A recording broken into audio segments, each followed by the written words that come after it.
Hey guys, SoCal Val here. You are listening to the Hitting the Turnbuckle podcast.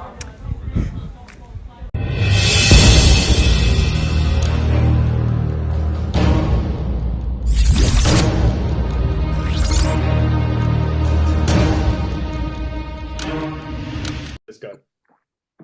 Welcome everybody back to the Hitting the Turnbuckle podcast. Bad news, it's Monday.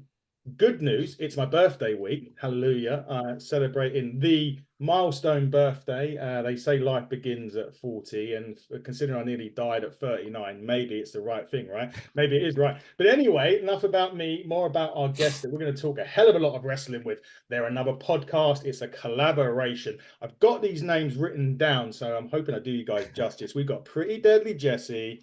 We've got Combat Jones Andy. We have the Wrestling, now I say Renaissance podcast. I know it's Renaissance right over there, but Wrestling Renaissance podcast. How are you guys doing?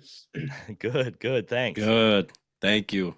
No I'm problem. so glad you got our nicknames down too. That was kind of something on the fly we came up with. I'm glad you pay attention. One of my co-hosts, Dave, has had more nicknames than the Big Show's had heel turns. So like I'm used to having someone with names. We've had like it was Dynamite Dave DMD or Dynamite Man DMD. Then it was come over to watch SmackDown with us, said it was Smack Dave, and then it was Smacked.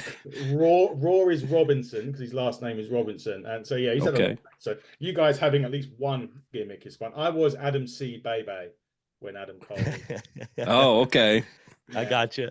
There we go. There we go. It's all there. Yeah. Guys, it's great actually to have a chat with you guys about wrestling as well. I've been watching your content, and I wanted to bring up one of the points, and I think it was you, Jessie, because we're going to start with Clash. I know you've kind of got it going on in the background. You're saying, Jessie, when we were talking before, because getting your memory back for what happened. But one of the things you said made sense. We're going to go straight into the main event because why not, right?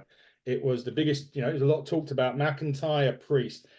And I think, Jessie, you said on your show, maybe last week before, that it didn't make sense for Punk to cost McIntyre the title because he'd want the title shot. But he'd done exactly that because he didn't want McIntyre to win the title. But going forward, before we start a bit more, Jessie, what did you make of Clash at the Castle as a whole? Yeah, I thought it was actually really good. Andy and I were discussing it, and as far as like the overseas PLEs, I think that this one was probably the best one we've had, and probably the best PLE since WrestleMania. It was solid.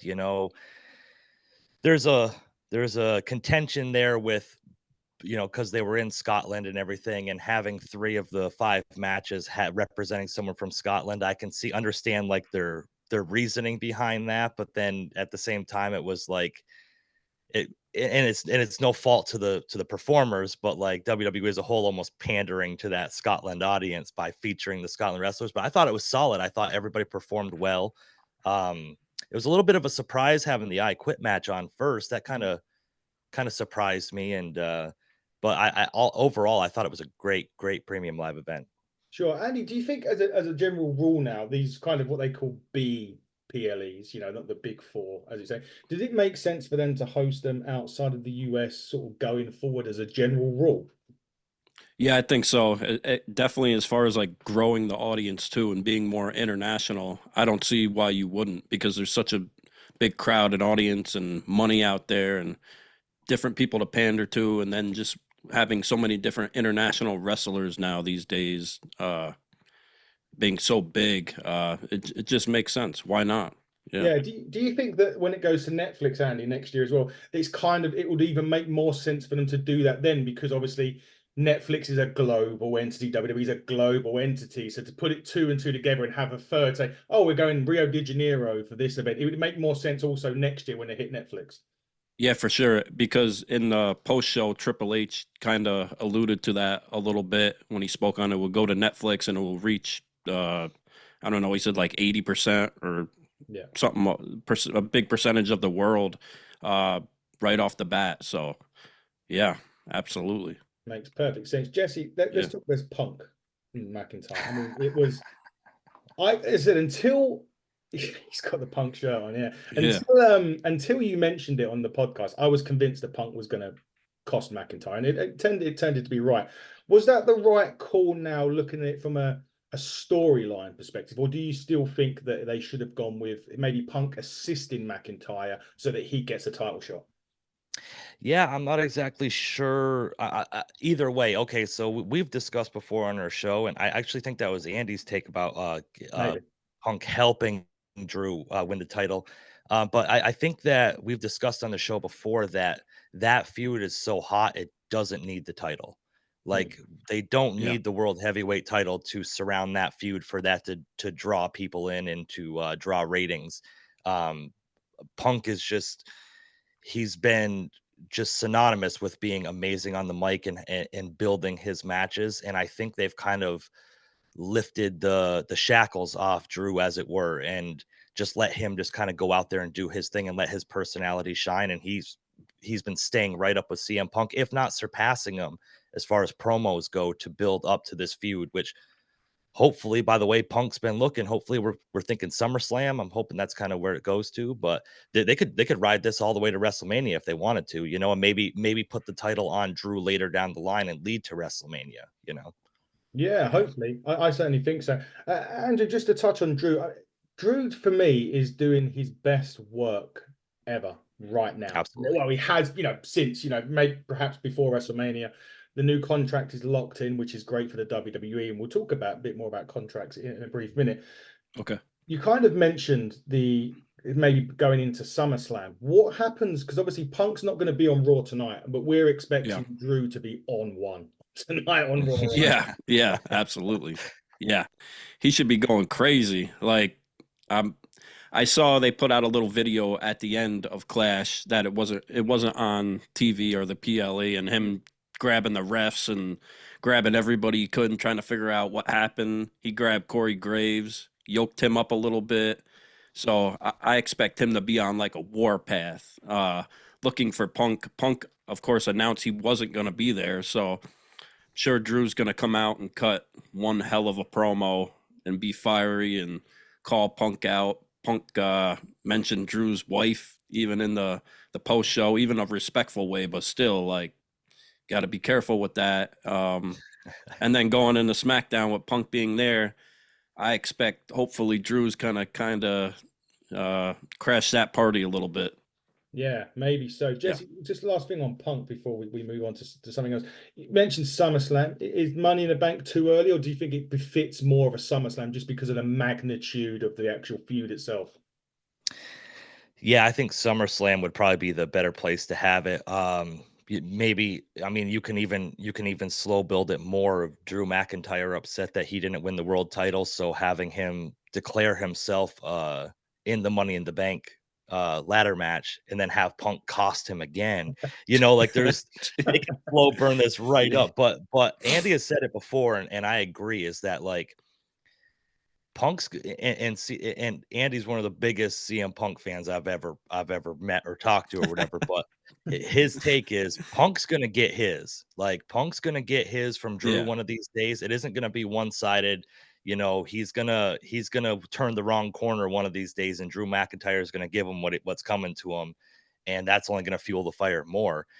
And just very quickly before we move on, I thought it was very bold but very creative the way the WWE had CM Punk come out, have the Yeah. referee come down but never show the ref's face, have the ref slide in the ring but never show his face, the 1 2, and then the obviously everybody in the arena saw, but the camera shot to turn and see CM Punk's face, and just it was just very well done. And we've seen referees get knocked out and some Yeah. fuckery happen so many times, but the way they pulled this off was so creative, and I think it just adds to the drama and the overall arcing story. Yeah, I agree. I now have this vision of Punk giving McIntyre to go to sleep during Money in the Bank and costing him Ooh.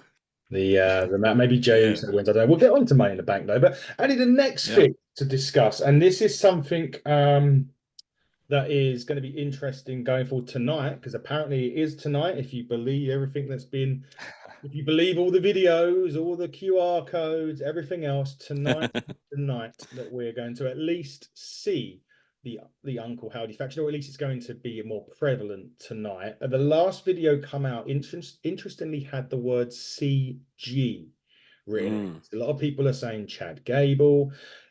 I'm going to ask you the question that I did ask the Twitterverse or the Xverse, whatever you want to call it nowadays. Is all of this hype from the Uncle Howdy stuff actually going to be better than when it debuts tonight on Raw? Ooh, hopefully. It it depends how much invested you are into this howdy thing or whatever it's going to be, right? Because we don't know exactly if it is howdy. We've seen some type of like masks and reflections and all these different codes and hints and stuff, right? So who knows? But yeah, the Chad Gable thing, I think that's very possible. It's interesting to see where it's going to go with on like the match cards and stuff like that, and where they're going to build with it, and what's going to come from it in the end. I mean, I hope they do everything. I hope they do, Bray Wyatt justice and whatever they choose to do. Yeah, touching on the Bray Wyatt thing, Jesse, is it Yeah. important though that although we've got to keep Bray in mind because it was meant to be the Wyatt Six and everything like that, but it is also important that they give it their own bit as well. That it isn't just a Bray Wyatt tribute act. This is Bo Dallas perhaps getting his moment that he's never had. You look at the likes of Eric Rowan coming back. I've heard rumors that Killian Dane might be in it as well, maybe later down the line. And perhaps we won't see them all tonight. But how important is it that they do give it their own legacy rather than it kind of mirroring Bray's legacy? But obviously keeping Bray in the corner there. Yeah, and that's like my concern from day one. And forgive me, but I don't follow the QR. I follow them on social media when people post them, but I've said before, like I don't play Blues Clues. I don't know if you know Blues Clues, Yeah, but like that's no. what it feels like to me. Like follow the clue, But we try to Yeah. keep. I try, me personally, I try to keep what's the action in the ring on TV, the promos and stuff. But I have been following along, and that's one concern of mine is that, and it's I think that a lot of the fans are just hoping so much that this is Bray Wyatt 2.0. And I think it might end up hurting the faction and the performers in the long run because, like you said, I think they're going to try to do their own thing, kind of be not just a tribute band, but kind of do their own thing and branch off. And I think that in the long term, I hope that it doesn't really. A lot of fans don't reject that because they, you know, perception's a crazy thing, right? We perceive what this is going to be, but when it comes out and it's something completely different than we think it's supposed to be or we want it to be, then we reject it. So um I'm interested to see what happens. Like Andy just said too, is like with so much talent in WWE is so saturated with talent right now, it's hard to find a place where they kind of fit on the roster. And I really hope that they don't debut and within 6 months they kind of fade into obscurity because there's just so much going on and there's just so much buzz around the WWE right now. Like I really do hope this fits, but time will tell on that one. Yeah, certainly. And if you're the booker, who do they attack tonight on Raw, or what happens tonight? Do they attack someone, or do they make their intentions clear, or do they just reveal themselves tonight? Oh man. That's a big question. I don't know because I don't know if I would have booked it in the first place, with all due respect, but Yeah. fuck it, eh?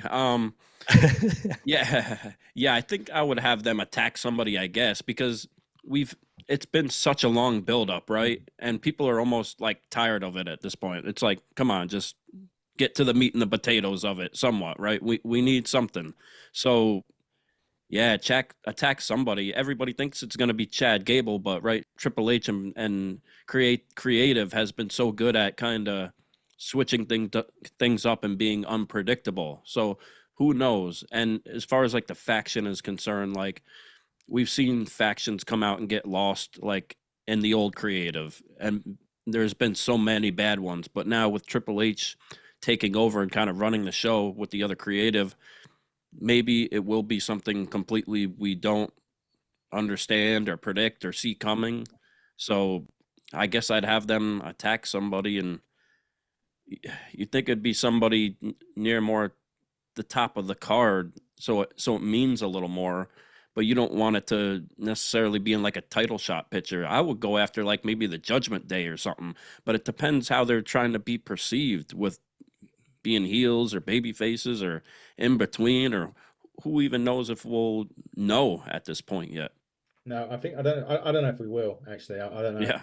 I'm kind of, but I am kind of, I do, because of the White Rabbit stuff. This was exactly the same. It took a while. I mean, it was great to see Bray. I mean, even though he must have had the health issue, I don't think that last run done him justice anyway. I think it was already Right. kind of petering out, Yeah. before. But we'll see. Yeah. Let's talk crossovers now, chaps, because one of the things that have now been kicking off more, and I suppose we've got to, give AEW its credit for this, because they did the Forbidden Door stuff, and now all of a sudden Triple H is liking the idea of this Forbidden Door. And we've seen more over the last few years at the Rumble. We've seen Mickie James, we've seen Naomi, we saw Jordan Grace this year, and Jordan Grace has been a more prevalent feature on NXT. And we're going to be seeing some more names this week in the Battle Royal for NXT for Trick Williams is number one for the contendership, sorry, for the Trick Williams NXT Championship. But on that, AJ Styles has just been announced for Noah. So he's going to be going over to Japan to do some things after obviously losing the I Quit match.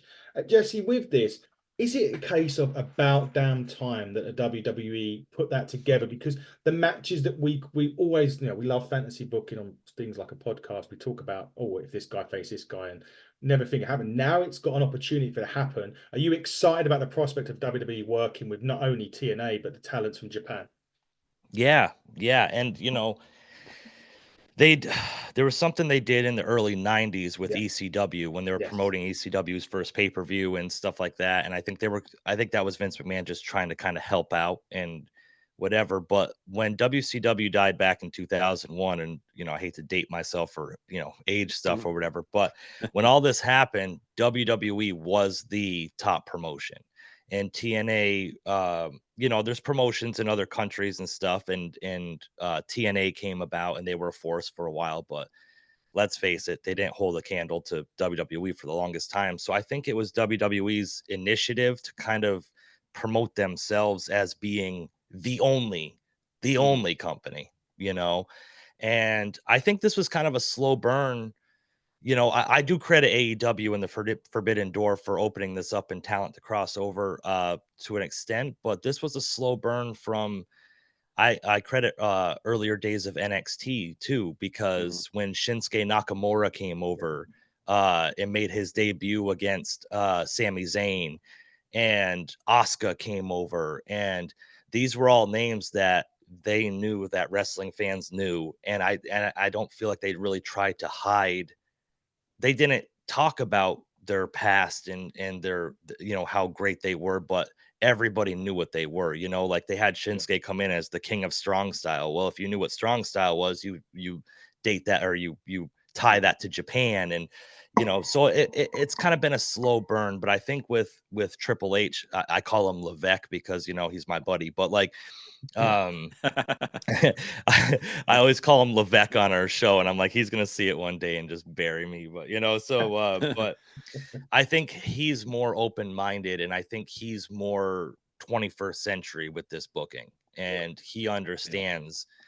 And I've seen it online that people feel like that they're just doing this to counteract AEW, and I don't think it's that. I think they're kind of taking the idea that AEW had with Forbidden Door and kind of just making it their own, and it's very interesting. It's very interesting, and I think that also in the long term it helps out these smaller promotions, because now you're getting exposure. I mean, I'm going to say this and shut up, I'm long-winded, but during the Clash at the Castle kickoff show on Friday, they started, like, there was like TNA chants starting, and they brought up AJ Styles' history in TNA, and TNA chants broke out in Scotland. And it's like, okay, like they're gaining some traction. Now they're gaining some popularity. Like, who's this Jordan Grace girl? Let's check it out. And they check out TNA and they see what they have to offer. Oh, Matt Hardy's on here too.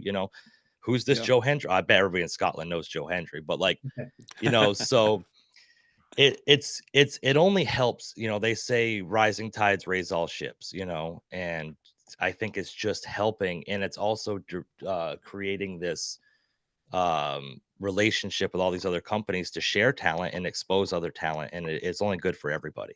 Yeah, absolutely. I mean, I can't wait for it personally. I was a big TNA fan over here in the UK. Andy, for yourself, TNA, we're talking, there's obviously the Japanese company as well, Noah's one of them, and I think was it Stardom, is it the other one, or is it no? Is it another Yeah, one Stardom. they were working Yeah. with, yeah. But working in TNA, and again, I know I've got you to book your fantasy hat on a little while ago. But what Yeah. guys do you want to be crossing over, and what sort of fantasy matches are you looking forward to potentially if WWE want to do this with TNA properly? Oh, well, I mean, if we're mentioning TNA, we got to get Joe Hendry because the buzz is just so big right now. And the song, like, we're going to need some theme songs. Like, Yeah. we're going to need some people to come out and do their take on some other big songs and do what he does. So that's a good start. Yeah. Yeah, I think I'm looking. I want to see AJ back over there. I think there's Yeah. Absolutely. yeah. I think they do Worlds Collide is their pay-per-view where they mix it up with the Japanese talents as well. So Okay. Mhm. Yeah. we could eventually, potentially, I don't know if it works this way, but potentially WWE could utilize all of their partners and put it onto the TNA Worlds Collide show, and them having like a wrestler from each representing. And Triple H, if you're taking that, by the way, that's Yeah. That'd be huge too. That'd be so Yeah. big because it would draw so much audience over from WWE over to there. Yeah, that'd be awesome. It's a little dig at AEW too, for sure, in like a way, in a subtle way, but yeah. it's business. It is what it is. It's healthy competition, right? And it makes everybody better, and it makes you get the cream of the crop from all the companies and wanting to go to all these spots to be seen. So Exactly. I always say though that the fact that we've got these promotions to be able to watch is the main thing. yeah, Like be able to, I don't, I want to watch more of a, I don't know, I don't know how to say the word indie-rific promotion, but AEW always reminds me of the sort of stuff that I would go and see in Progress or in Revolution Pro Wrestling. That's the type of wrestling right. that I would, if I want to watch that, I would watch AEW. They are putting more elements of storylines on it a bit more now than they have been, but I still would always view it as that for now. If I want to see the whole kind of presentation type thing, WWE has got that in abundance. And then likewise, if I want to have a little combination of both, it's TNA, or I even watch Yeah. NWA weekly, and that is its own circus in its own right. Yeah. That is crazy stuff. You want to see a gimp, and things Yeah. like NWA. Talking about, well, back to WWE and factions. Mhm. This thing that's never ending, like the bloodline, it is now evolving into this new, I don't know what you want to call it. Solo's running it, Andy. Now we're seeing Yeah. Haku's sons. The third one's on his way from all accounts. And we've also got Far Twos are going to be joining us. When is this? Well, I say when's it going to end, but how is it going to keep elevating itself? Wow. Well, Kevin Owens calls it the bootleg bloodline. So put that on a t-shirt, Trips. Yeah. Well, they just attacked Cody now, right? So Yes. they're gonna build a little bit into that. And there's so many more members of the bloodline out there, right? So they can obviously bring them in, and the crowd is just going crazy and chanting at all the events on and off camera, live and when not live, that they want Roman back. So I believe this is all building just for a huge Roman return and a big war between them. And I would assume it's probably War Games fitting, right? And WrestleMania, and maybe we'll finally get The Rock versus Roman too. Yeah. Yeah. Jesse, Yeah, hopefully. with this though, I mean, the bit that I got, I saw the fact that Cody and Solo were going, but the bit that I got more intrigued in was the way Randy Orton looked at the world title after he helped Cody Rhodes. We'll get your take on the bloodline in a second, but just touching on that, should Cody Rhodes be wary of the snake that is Randy Orton? Because it doesn't look like he's there to help. Yeah, you always got to be wary of Randy Orton, man. But I'm just gonna say it from a fan perspective is that I've really enjoyed babyface Randy Orton. I think that it's just he's in the part in his career where that's kind of he's in his pocket with that. I want to see him and KO as tag champions. That's kind of my thing. But I think that if he does challenge him, because, you know, he did look at the title and stuff. I think it's going to come from a place of mutual respect, and they have the storyline already there. Like Randy Orton brought up Cody Rhodes in Legacy, and you know, that storyline just writes itself. Hey, I just want one more shot at the title, and it would give Cody a proper challenger for, you know, the next challenger for his title to build his legacy, no pun intended. And Randy Orton would give him a good match, and Randy Orton doesn't have to win, you know. So I don't know. I don't think it's going to be like a heel turn Randy Orton. I think it's going to be a storyline built out of mutual respect, as long as they don't bring up Randy Orton's relationship with Dusty Rhodes, because it seems like every feud Cody's had since he's had the championship is somebody that's like, oh, I knew your father. And like Cody Rhodes' whole thing was that he wanted to get out of his father's shadow. But it seems like every feud they've built for him is him in an argument with somebody because somebody had a relationship with his father. So it's like, yeah, it's a double-edged sword there. But I don't know. Maybe KO and Randy Orton are going to be helping Roman through this whole bloodline thing since they're staying so relevant with it. I'm not sure. But anyway, to answer your question, I don't think it's going to be Randy Orton turning his back on Cody and challenging. I think it's going to be, hey, look, I've helped you out. I've saved your ass. Like, how about giving me one more shot at that title, you know? And do you see that happening Money in the Bank, or is that Solo? Or is that where we get the Roman coming back and maybe costing Solo the world title? Ooh. That's tough. SummerSlam would be kind of the bigger stage to do it on, I think. Yeah. And just use Money in the Bank to kind of build to that. So maybe you could do like, well, could either be Cody and Solo, or it could be Cody and Randy, or down the line they choose to kind of revisit that as another stepping stone, a legitimate, you know, contender. Yeah. Or does Randy win Money in the Bank? That's a possibility too. Or you could have Cody, Randy at Money in the Bank and have the bloodline come out and just beat both of them up and be a no contest. And then Cody get pissed and say, I want you at SummerSlam. And then that comes, you know, like Andy said, SummerSlam's probably going to be the place Roman returns. That's the biggest stage for them to return, you know? So, yeah. And Andy, what do you make of, how loud is that reaction going to be? Is it better? Is it better that they don't kind of, you know, not tell them that Roman's coming? Obviously you'd be able to put two and two together and come up with Roman's coming back, but is it better that it just music just hits, or is it better that they just put Roman returns next week? No, his music needs a hit. There needs to be like a beatdown or something really big going on. Jesse kind of brought it up on a past show. He was talking about maybe Paul Heyman getting the beat down from Solo or the Bloodline, and Roman comes in for the save. I think that makes the most sense, and they're going to have to get out that decibel meter again that they've been using on these international PLEs, because it is going to be loud. It's good. People are going to go fucking crazy, and it's going to be bananas. Yeah.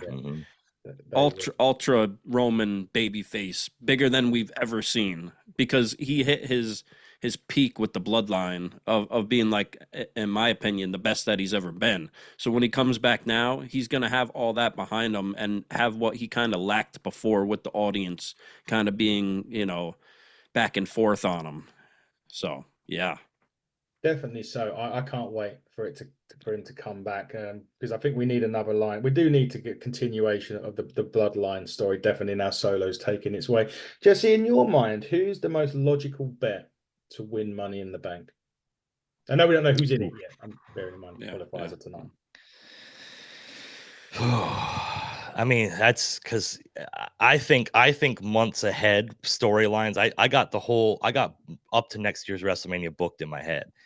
And that goes back to expectations. Like when something doesn't happen that I want, I'm like, well, this doesn't make sense, but it does make sense. Jey Uso's too obvious. For me, and I'll just go by my booking, is because they have the Berlin PLEs after SummerSlam, correct? Yes. Yeah. Okay, so to me, my whole thought process is because Gunther's got world heavyweight title shot at SummerSlam. does.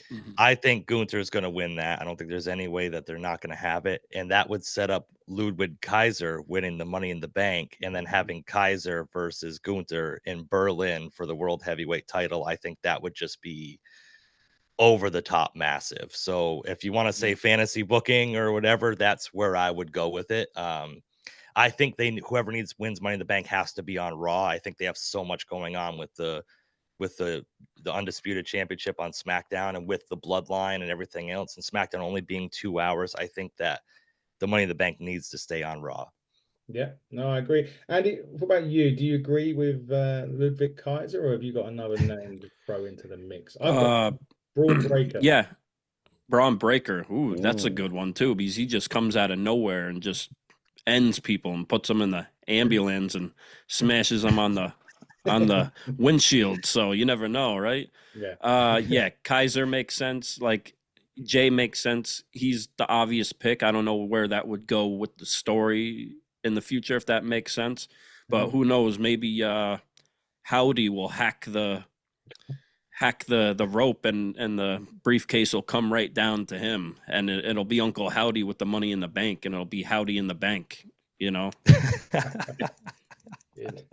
There's some more merch for WWE there. Or Howdy, or Yeah. Yeet, was it Yeet in the Bank, isn't it? Or what? Yeah, in the yeah, bank. or Money in the Yeet. Yeah, one or the other. You take your pick.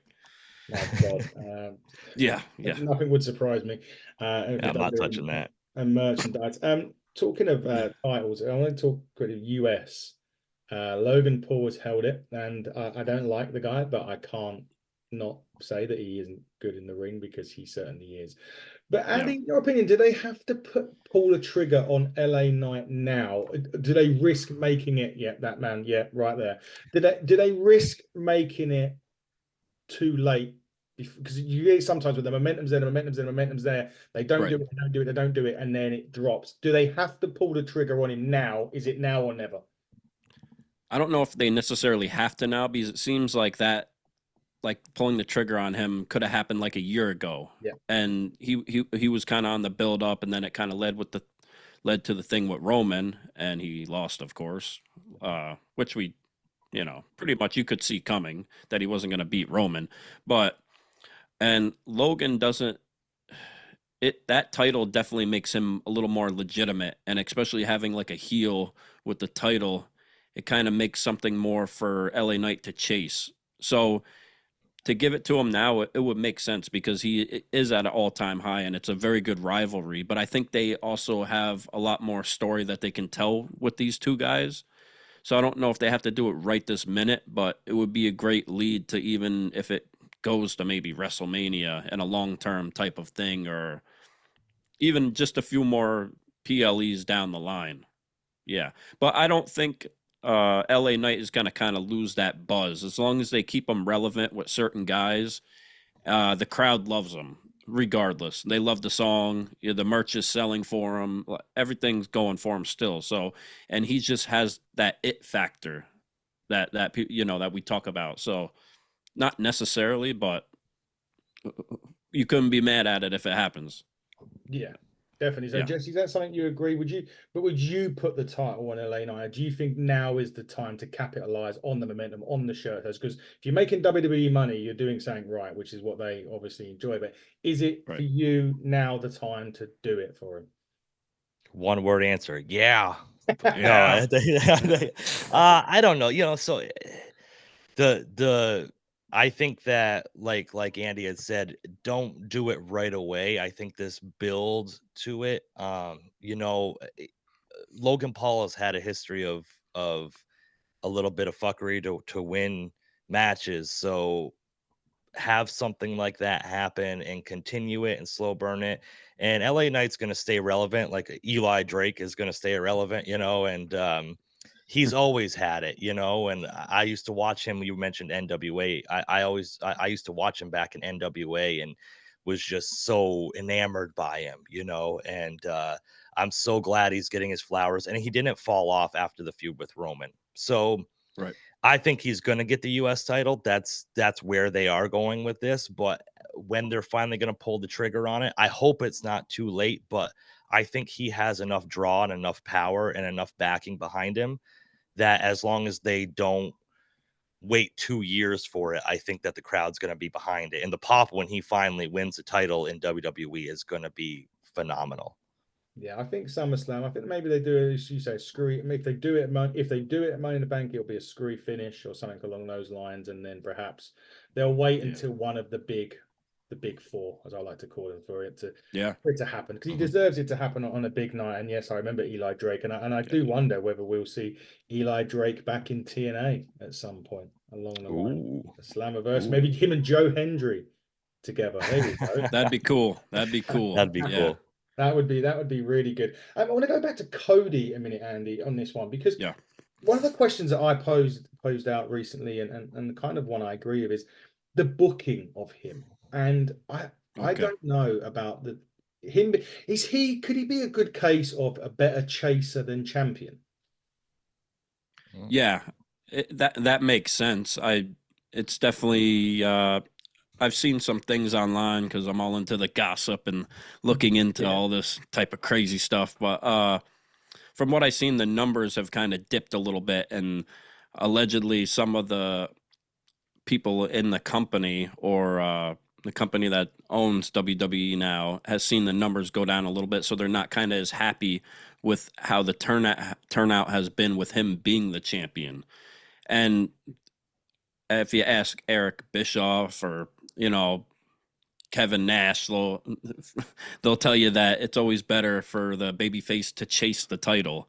It's always bigger with the numbers that way, and it's the audience loves it more. So it's definitely proven that to be up to this point, but we'll see what the creative does and his opponents do, and what the lead up to WrestleMania will be with Cody, because he may be able to hit a new high. He may plateau for a little bit, and you may go up and down with what he's doing with the title, but there's new stories to be told, and I'm not going to write him off just yet. No. Jesse, do you see him dropping the title before like WrestleMania, maybe winning it back to gauge it? Is that something, or do you think he holds it? Because the rumors, it's either him and The Rock at WrestleMania or something like that. And I don't see The Rock beating Cody either at WrestleMania. But do you think he loses it before WrestleMania and wins it back, or does he hold it, or does he lose it before WrestleMania and not get it back for a while? Oh, that's an interesting question. I've always thought of Cody as not needing a title, like you said.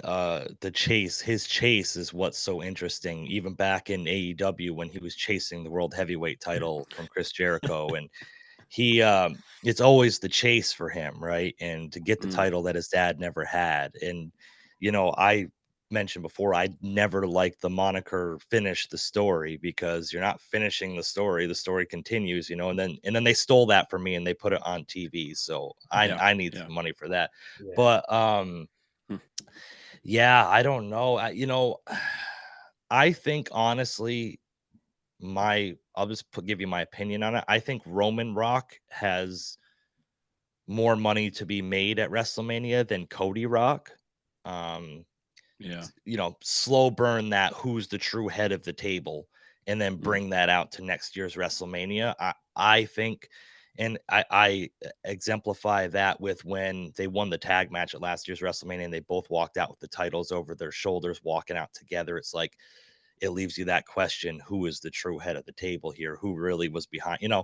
So, man, that's a hard question, and I think that Cody doesn't need to. I'll just say, I don't think Cody needs to hold the title to be a draw and to be over. I think that they need to keep the title on him for a little bit, because Roman had it for over 3 years. So to have him take the title just to take it away from him in a couple months doesn't make sense to me. But I do not think he's going to have it going into WrestleMania next year. As to who's going to take it from him, I'm not sure, but I think that there's going to be something that happens, and Cody will not be going into WrestleMania next year as champion. Interesting. Is that something that you would agree with, Andy? And also on top of that, should Roman and Rock have gone this year? Because that was where it was all leading to. And as fans, and I'm one of those guys, I wanted to see that more than I wanted to see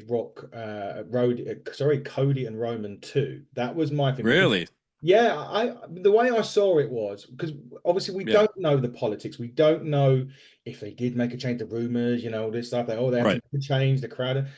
But for me, if you had those fans that were cheering for Cody 2 years prior to that wanted Rock and Roman above anything else. That was my thing, and that's how I see it. But Okay. so two-pronged question: do you see Cody being WrestleMania going into WrestleMania as champion?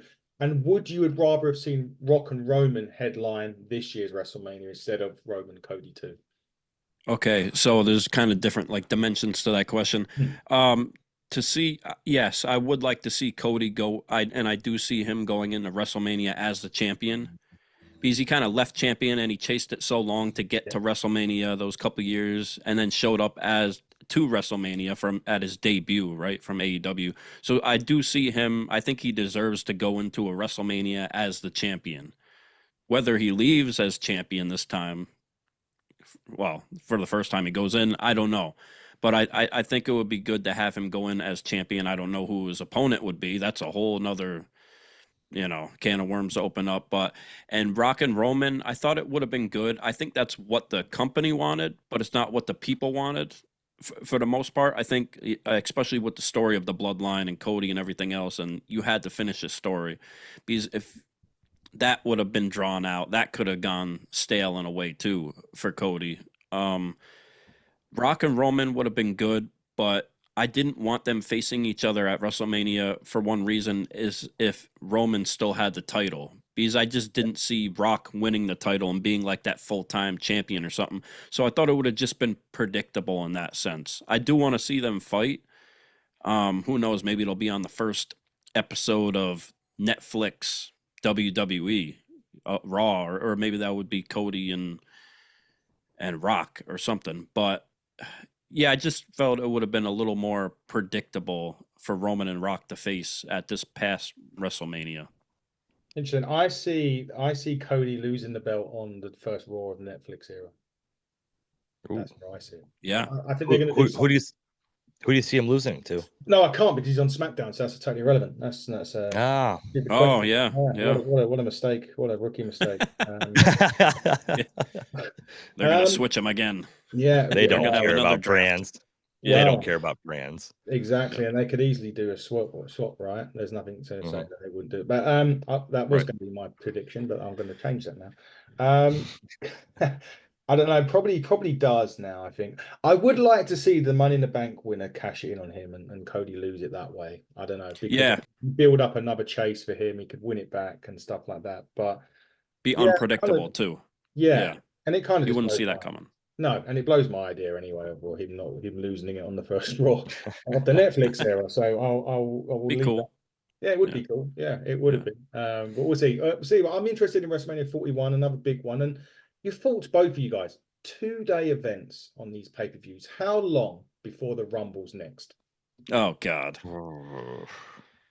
I don't know if I want to see it 2 days for that.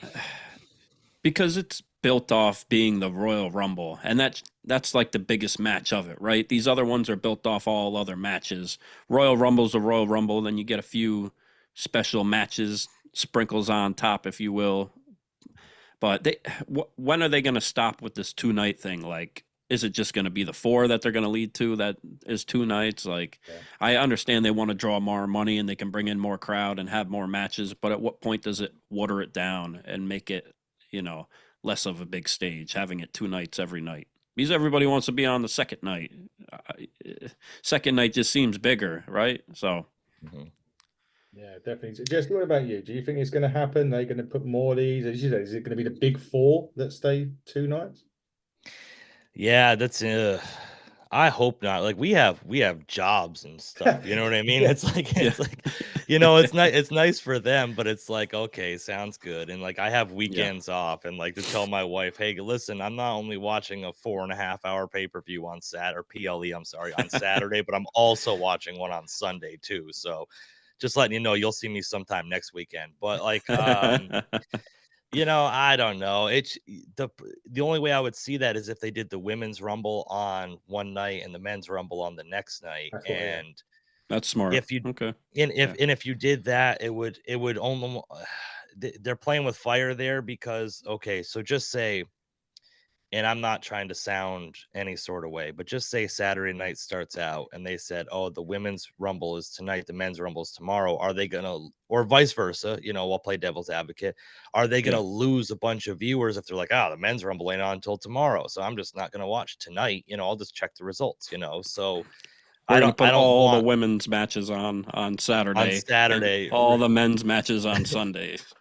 You know what I mean? So I don't know. It's interesting. I was surprised they were gonna have SummerSlam 2 nights, to be honest with you. And I could see them do it with Survivor Series, one night being the War Games match, the next night just being straight up matches. But personally, I don't think that they really have much to gain from that, especially with PLEs being on Peacock, or you don't have to buy a $50 pay-per-view every time they're on anymore. So I don't see, as far as like monetarily, I mean, ticket sales, obviously concessions, stuff like that, but I sure hope they don't. I mean, it takes away from the luster of WrestleMania being 2 nights if everything becomes 2 nights, Yeah. Yeah, I'm still getting used to that 2 night thing. I'm still not sold on it personally. I don't know. No. Maybe not. Maybe, but 2 nights just kind of kills. To be honest, WrestleMania lost its fun when Undertaker lost its streak. I agree. It's never been the same since that day. Yeah. The mystique is gone. Well, like, look back, like with CM Punk, like his whole thing was that he wanted a main event reign of WrestleMania. I want a main event WrestleMania. Now WrestleMania is 2 nights, and like they say, oh, there's co-main events, and it's like, well, now everybody's saying they main event at WrestleMania. Like, oh, I main event at WrestleMania Saturday night. So, and it's like, okay, bud. Like, we all know the main events, the match everybody's here to see, not the end of night 1. So. It's like what you said to MJF, go there and main event night 4 of a buy one get one free pay-per-view or whatever. Yeah. Now that's what he wants to do. Yeah. What he wants to do. Yeah, quite whatever. Yeah. Yeah. Let's talk. AEW is a great bit now. We can't move on to that quickly, briefly. Yeah. This is the year for me that I was talking to my co-host David a couple of weeks ago. We were talking AEW contracts and stuff like that, and we were going to say that 2024 will be the biggest year. We've done this at the end of 2023. That 2024 will be the biggest year where people move between WWE and AEW. We've seen it briefly. Obviously, Ethan Page, the latest one of the crop of AEW talents to move. I'm going to throw a name out there to you both, and I'll give you my opinion on him afterwards. Andy, you can go for Ricky Starks. Is he a fit for WWE, or do you think he's more suited to AEW? He's definitely over in AEW and was for a very long time, and the audience loved him. You'd like to think that the WWE audience would embrace him too. It's just, has he become big enough, and is he that big enough name? Like when Cody went over, everybody knew who he was, but he had already been in WWE, and of course he had his legacy and all that. I think Ricky Starks has it, and he has great charisma, and I think he would do great. But they call it the land of the giants, kind of how they've done things. So how would they kind of book him? And there's just so much talent there, right? But if you have people leaving, like they say Ricochet's leaving, or if we're going to get a jump between different companies with multiple people, who knows? He could do great there. Would they start him off in NXT? I don't know. I think it'd be better to put him right on the main roster of WWE if he was going to go there and build him and give him some backstory. He has it with Cody. Who better not to put him with would be Cody, or put him up against with Cody could tell that story to the audience and give them that legitimacy to build them up with the crowd. Yeah, definitely so.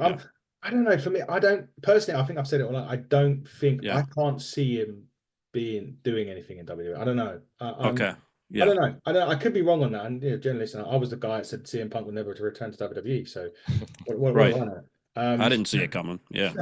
So I don't know. Maybe I'm wrong. But Jesse, with people are moving and stuff like that. I mean, obviously Ricochet seems to be another one on his way out. Well, he's still got a date or something in place that could bring him back to get done by Braun Breaker one more time to finish him off, so to speak, if he's not already in that mode. But we've seen the likes of Andrade come in and nothing. We've seen Jade Cargill being she's got the star power. bit of a slip at the weekend, but that's, that doesn't necessarily mean that was her fault. It could have just been load of our contributing factors. But is it more so that we're going to be seeing more of the experienced guys that have been in WWE? Well, I mean, I thought Natalia it was a dead cert to go over there, just because I think she'd been there long enough. I know her husband's in WWE anyway, but could we be seeing here TNA maybe for TNA AEW maybe doing the similar mistakes that TNA made? If you remember, anyone that was released on WWE about 3 weeks later, you'd see an Impact Wrestling or TNA, they would win the World Championship. And eventually, what happened is the stars like AJ Styles, Samoa Joe, Daniels all left because they were no longer the stars of their show. Did AEW have to be careful that bringing these guys in is great, but don't forget who brought you to the dance to begin with?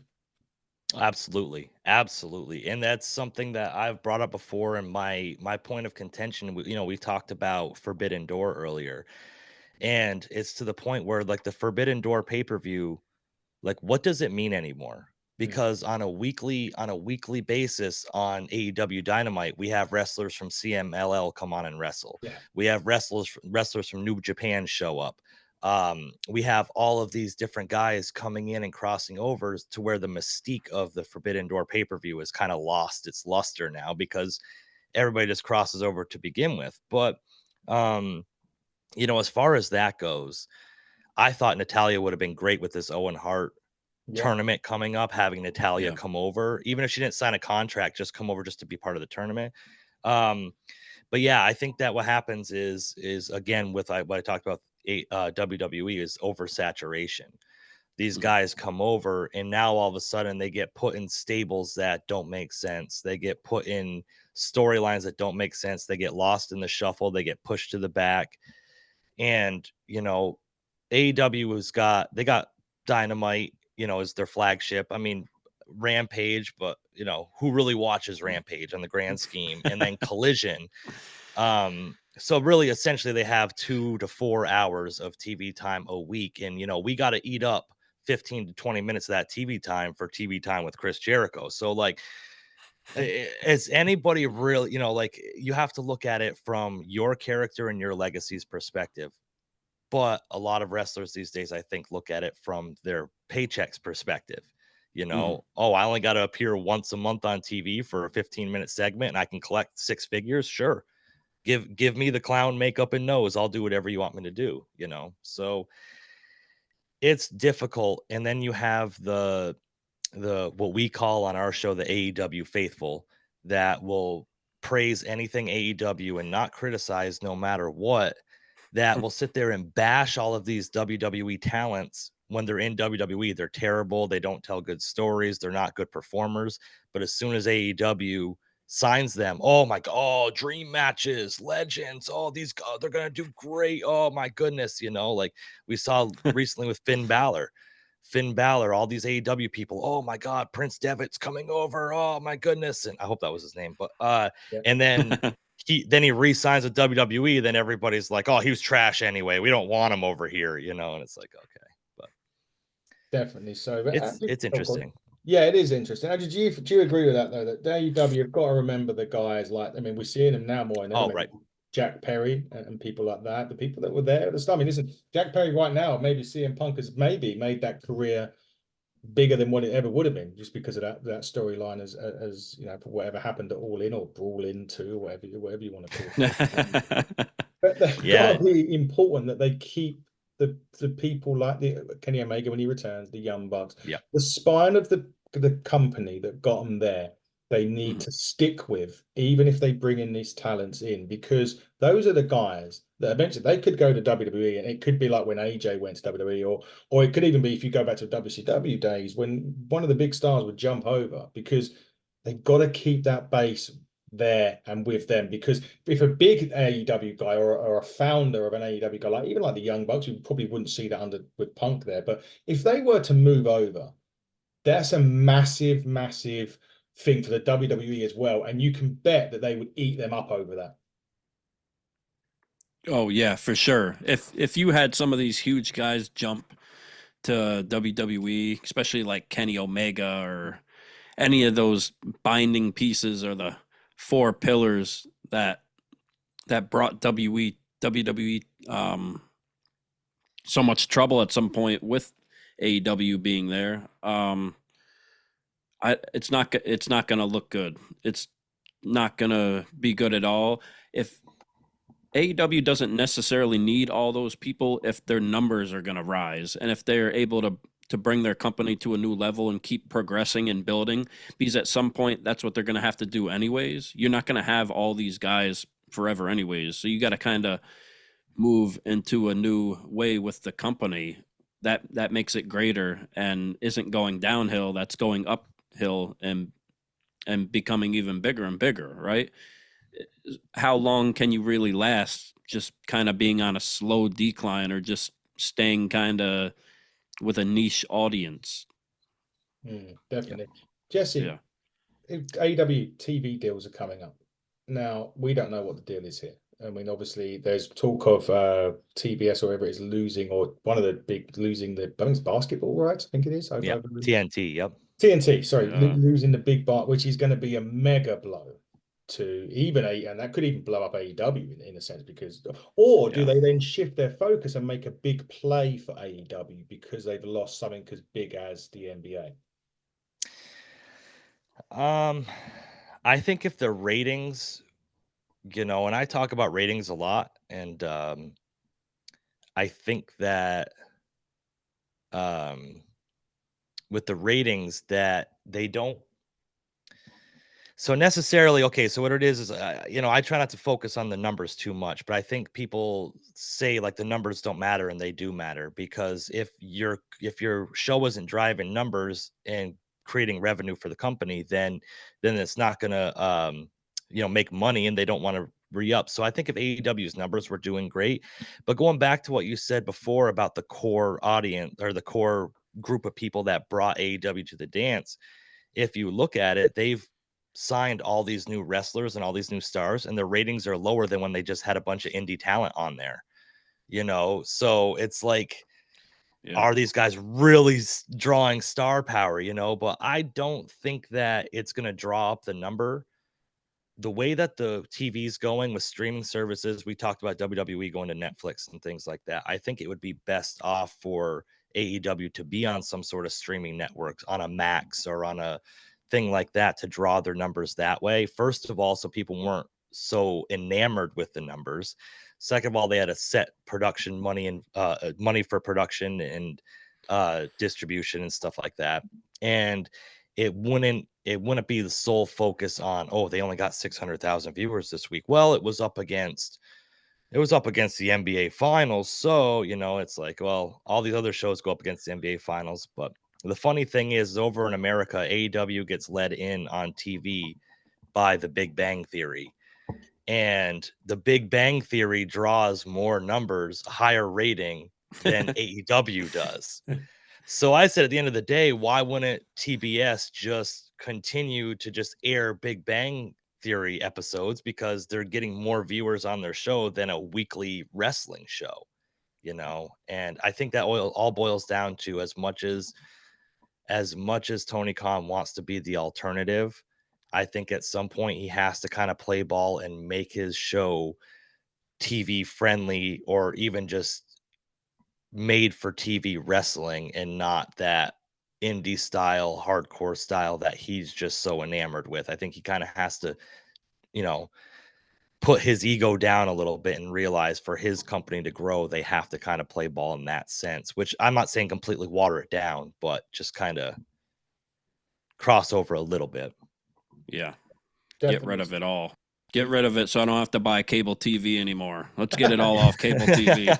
There you go. I mean, the only Yeah. bad thing for me is I obviously watch football over here in the UK, and Yeah. I have to have a subscription for that. So I'm kind of Yeah. screwed Yeah.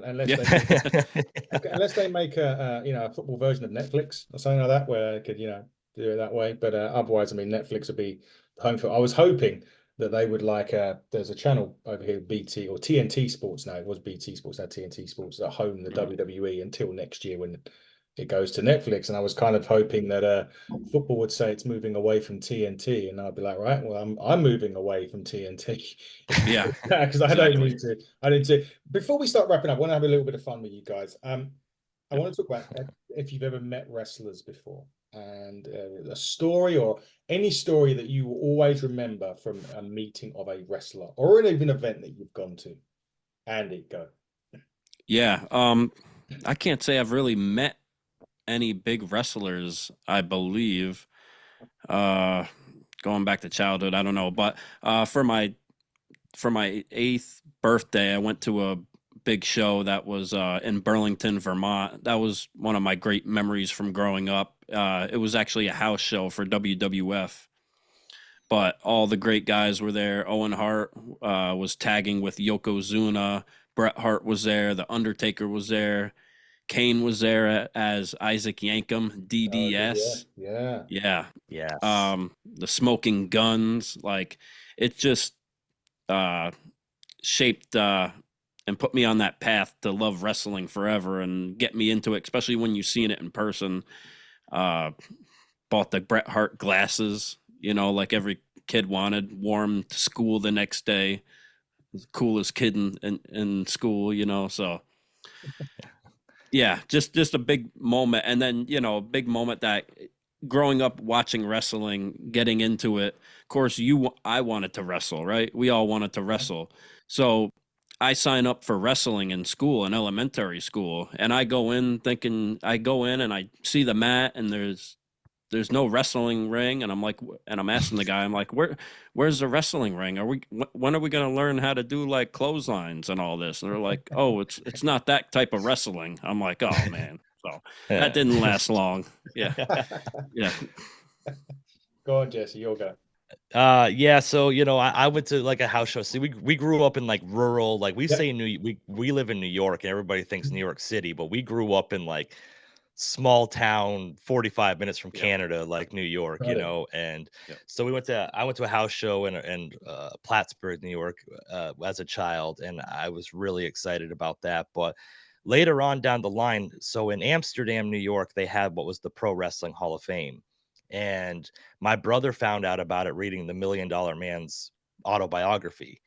And we were like, Amsterdam, that's only like 3 hours away. So we drove down to see the Hall of Fame. And in that, we learned about the induction weekend and like all these pro wrestlers that were going to be there. So my brother and I would go every year for 3 or 4 years. I think we went. And you met a who's who. That was just over the top. And it was just wrestlers walking down the road, hanging out. I mean, I've met Bruno Sammartino. I've met the Russian Bear Ivan Koloff. Road Warrior Animal and Paul Ellering were there. Oh boy, it was a whole list. We met Jimmy Superfly Snuka. I hung out in a bar with Jimmy Superfly Snuka. He was bumming cigarettes off my brother the whole night. So I got a Polaroid of me and Jimmy Superfly Snuka hanging out together somewhere here in the house. But the coolest one, and it's not a really great story, but the coolest one was they used to have a show every, like a wrestling show the night before the induction ceremony. And it was a TNA show that was downstairs in this high school gym. And me and my brother got backstage and I had my Green Bay Packers Super Bowl champion hat. And I met Mr. Anderson and he said, oh, cool hat, because he's from Green Bay. And he put my hat on and posed for a picture. But we were walking down into the gymnasium and I was probably in not the right state of mind at the time. Had a little too much extracurriculars, and I was walking down the stairs. I almost fell, and my brother was behind me, and he grabbed my arm, and I grabbed the rail and bumped into the guy in front of me. And I said, "Oh, I'm so sorry." And the guy turned around. And he said, "Oh, it's no problem." And it was Nick Bockwinkel, and former AWA champion. So like my brother said, "Yo, that would have been a story if you would have like taken out Nick Bockwinkel, like going down the stairs, And I said, "Oh man, that would have been ridiculous." And I saw him the next day and apologized, and he obviously didn't remember. I think he was probably more out of his head than I was, but that was the funniest one for me, probably. Wow. Well, I've had a lot. I've been fortunate. Obviously been to a few WrestleManias in my time. So I've done the Access. So Undertaker a few times, Triple H, Wow. Shawn, Michaels, Brett, Punk, Randy, Cena. Cena supports the same football team in the UK that I do. So I walked up Oh, to wow. him. I walked up to him booing him, and I got him to sign a Tottenham shirt. Tottenham's obviously the team, and we had a brief conversation about that. Cool. I got two really favorite ones. I've told him a lot of the podcast all the time. One of my favorites was Eddie Guerrero. Oh, Flew wow. out for WrestleMania 25. No, 21, sorry, WrestleMania 21. We done a stupid thing. We booked like a connecting flight. So we flew down to Germany before flying up to LA. This was before I was had any sort of realization of how to book a flight. And we got there and it was like 12 o'clock. We got there about 12, 11 o'clock. We checked in and we was just looking online. It was like, oh, Eddie Guerrero's doing a signing at Toys R Us at like, I don't know, I think it was like 6 p.m. that night. So we went and got a lunch. We had like a Denny's connecting to the hotel. So we went and got a Den, had some lunch in Denny's, and then we got into a cab, and we got to the Toys R Us at about, I don't know, 1 o'clock. It's a 6 o'clock signing, and it was limited to 500 people. And you got people out there were tense. They were like, thinking, geez, this line is looking very maybe we might miss out on one here. But we queued up in the line, and they were coming around and giving out the wristbands, and we were 496, 497, 498, 499, and 500. And that was it. So we were the last 4 or 5 people in this queue. So we're like, wow. So I thought, right, it's written. We're going to meet Eddie. This is going to be great. Turns up, police escort, goes in, and it's like 6 till 8, I want to say. And it gets to 7:45, and we're just about into the door where you walk in. So they've obviously, people have been talking to him and everything like that. And we're still just as it gets to 8, we're at the door, the entrance door to get in, and we still got to go sort of, if you come in, you've done it right, and he was there. We're going to have to ask him if he's okay with finishing up here, because he's due to finish now. So as he was walking up, we were moving in, we got round and we could see him. We're sort of here, the table's just over there. And she walked up to him and she's pointing out in the queue, and you can see, and you're thinking, oh my God. So Eddie, in true Eddie Guerrero style, jumps onto the table, does his shoulder jig, and was like, "We gonna notice it." Oh, shit. At that point, we all just like shit ourselves basically with excitement and knowing that we was going to meet Eddie, which was one great one. The one that really holds dear was Edge. So I went out to WrestleMania. He retired the couple of weeks later, and I got the rated R. I hated Edge up until he beat John Cena at the New Year's Revolution, because everyone loved Cena. I hated him. Yeah. Kind of so I used to love Cena, then I didn't like him. So I got the rated R spinner belt just because it pissed everyone off, because Edge done it. And so I was going to take it to WrestleMania that year because I was meeting him at Access and I was going to get him to sign it. Never didn't take it, and he retired. And I'm thinking, shit, that's that opportunity done, finished, kaput. Fast forward, like I think it was like 5 years later, it may have been. He appears at a Comic-Con over here in London. So they have people like from cartoon magazines, TV show. Yeah. Because he was in a program. I can't remember the program he was in now. He was on a program in America, series. I can't remember what it was called. And they said, that's it. And he was Adam Copeland was coming. I was like, I had to make sure it was at Edge. As either I knew him. But Jesus, it's Edge. RVD was there as well, actually, at the same time. Like, right, I have to. It's got to be done. And I just remember, because I've got like the Brood tattooed on I've got the Brood thing here. You can't really see it, but it's around the backside of my arm. The Brood there. Yep. Got the rated R on my shoulder, like the star with the woman over it. I was like, I have to. So we managed to finally, I've got a picture somewhere of Edge signing my belt. Jeff Hardy was the first one to sign it, because I met Jeff prior. But yeah, those are the two that stick out. I mean, I could do a bar story. I sat in a bar until 4 o'clock in the morning with Tracy Smothers, drinking absinthe with Abyss.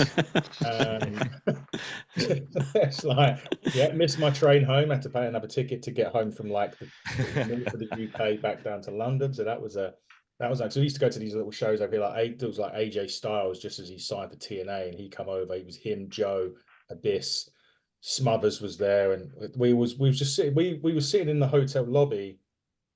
And I was drinking this like, I don't know, some mint hot chocolate, some stupid drink like that. And then this white sort of van pulls up outside the hotel, and just AJ gets out, Joe gets out, Abyss gets out, and you're like, shit, we're in like we end up being in the same hotel as the guy who was in the lifts. We were talking, we got pictures with him and everything. But yeah, that night AJ and Samoa Joe got a pizza. They went upstairs about 11 o'clock, and then it was me, Smothers, Abyss, Spud, Rockstar Spud, or I can't remember what he's called over here. Is he still Spud over here? He was, wasn't he? Him, I was buying. He owes me a few drinks actually. I spoke to his wife actually, Renee Michelle. She's a WWE, and yeah, Yeah, he owes me a few beers. Yeah, a couple of other guys, and yeah, it was just a nightmare that night. But yeah, those are a few memories that Wow. I always cherish. Going to WrestleManias was going to be one. Going to All In this year will be special, obviously, for Yeah. not being able to do it Yep. last year because of that. So it'll be special for me this year. But guys, as we're going to start to wrap up, you guys have got your own podcast. You guys have got your own YouTube channel. Talk to everyone. Where can they follow you? What have you got coming up? And yeah, just chuck everything out. Yeah. Yeah, we are on YouTube. Our channel is Ringside Renaissance. We just talk weekly wrestling. You know, we talk mostly we review it weekly episodes, but it's just us just goofing around, you know, like we're just being buddies. And on Twitter, it's RR Wrestling Pod. We're also on Instagram and stuff. We have our own personal Twitters you can follow as well. This is just the thing that if I can take a second just to say this, and then I'll let Andy, you know, No, go ahead. like and Andy and I have been friends literally. I told you before we started this, we've been friends literally like pretty much our whole lives. You know, my Yeah. grandparents' house was next door to Andy's parents' house growing up, and we always knew each other. And like we always did everything right. Like Andy Yeah. was like the ringleader of everything. Like he Oh, wanted to play man. basketball when we were kids, so I played basketball. And then like when we got to middle school, like he wanted to be in a band. And Andy, like low key, he won't ever tell you, but he's an amazing musician, right? So like he wanted to Oh, be in a band, and so I wanted to be in a band with Andy. You know what I mean? And like we did all yeah. this stuff together, like partying and stuff. Then we lost touch, and then we got back in touch, and then we just talked pro wrestling, and we said like let's do this, let's just put a camera in front of us and do this. And like it's so cool that like through our whole lives we've tried to do something that like means something and is fun for us. And like it's great that we found this, and we're just having so much fun doing it. And it gave us pro wrestling gave us a chance to reconnect and like rekindle our friendship, and it's really really really fun. So that's all I'm going to say about that. But yeah, Ringside Renaissance on YouTube. We post a couple episodes weekly. RR Wrestling Pod on Twitter. We try to be as interactive with everybody as possible too. Reach out, talk to us. We really enjoy the community we're building. Yeah. Yeah. Same. Thanks for such a kind words, Jesse. Yeah, we've known each other since we can remember, so it's just great being able to talk wrestling with the people that you really want to talk it with, and then the whole community online, and then being able to interact like with people like you, Adam. Like I respect your dedication and all your stories. It's awesome, man. I really appreciate it. So yeah, we're trying to build this and bring this renaissance back of wrestling in this new era that we're in. And check us out. It's always fun and always good times and comedic and funny, and not just telling you what happened every time on our show. So yeah, we go off the rails quite a bit, Yeah, too much. Yeah, it's fun. Yeah, definitely do, guys. Check them out for sure. I'm gonna have to do a bit of an Excalibur here to do what we've got. Apologies for you guys. Sit there. Interview wise, yes, we do have another TNA interview coming up soon. I don't know who it is yet, so I can't announce that as of yet. Big thanks to AEW last week for giving us Lance Archer. Will there be more? I don't know. But what I can know is a few names that I can announce coming up, subject to working through dates with them. Candice Michelle is coming up. The Blue Meanie's coming up. Jordan Grace is coming up, and Damian Sandow will be coming up on the show real soon. Obviously, for those of you that don't, I'm a British UK star. Sorry, Robbie X is also coming up this week. One of the best cruiserweights over here in England will be coming up. In terms of events, we have our own event. Yes, July 14th. About 30 tickets left over here in the UK. If you want to go, just go 96 Eventbrite. We're working with Ignite Wrestle Pro, one of our sponsors over here. Our Turnbuckle Championship will be defended that night as well. Our good turnbuckle champion Smashing Mike goes one-on-one with a bane in my arse, Mark True. If Mark wins that, I may retire permanently from everything. But we'll wait and see. But yeah, check that event out. It's going to be great. Last year we sold out. We managed to get 2 more additional seats into the venue. So if we do sell out this year, it will be a new attendance record for Shenley Road and for Ignite. So make sure you send that out. I'll be back recording AEW. We're going to be doing some Raw stuff this week, WWE, AEW, NWA. Talking the territories, we'll be putting some more interviews in the book this week. Myself and Fiona will be doing that. Dave will be back to do AEW. And I think I've covered everything else off. But when I get more things to announce, I will announce it. But guys, it's been wonderful to come and chat some wrestling with you guys right now today. As they say, check out that. We check out that all the time. We will probably get some more time in the books to do some more stuff. I've got a few ideas of some more collaboration shows that we can do. We used to have a series on here called Top 10, and I think you guys will be a great fit for Top 10. To do a top 10 series. You want to check that out, you'll see what I'm talking about. But I think you guys on here would be great. But don't forget to check out the Ringside Renaissance guys as well, and just keep following what they do. We're trying to build a wrestling community, as you all say. Everyone's got, I think the $1 Million Man calls it, everyone's got a pod, right? But that doesn't mean you can't like each other's podcasts and go and check out all of their stuff. Check out all of our stuff. HTT Buckle on Twitter and Hitting the Turnbuckle podcast, all other social media platforms. I'm going to take a breath. Thank you guys for coming on. We will see everybody soon. Until next time, everybody, he has been Jesse, he has been Andy, they have been Ringside Renaissance. I have been your host, Adam Cousins, and you have been watching the Hitting the Turnbuckle podcast. Until next time, buckle down, stay safe, goodbye.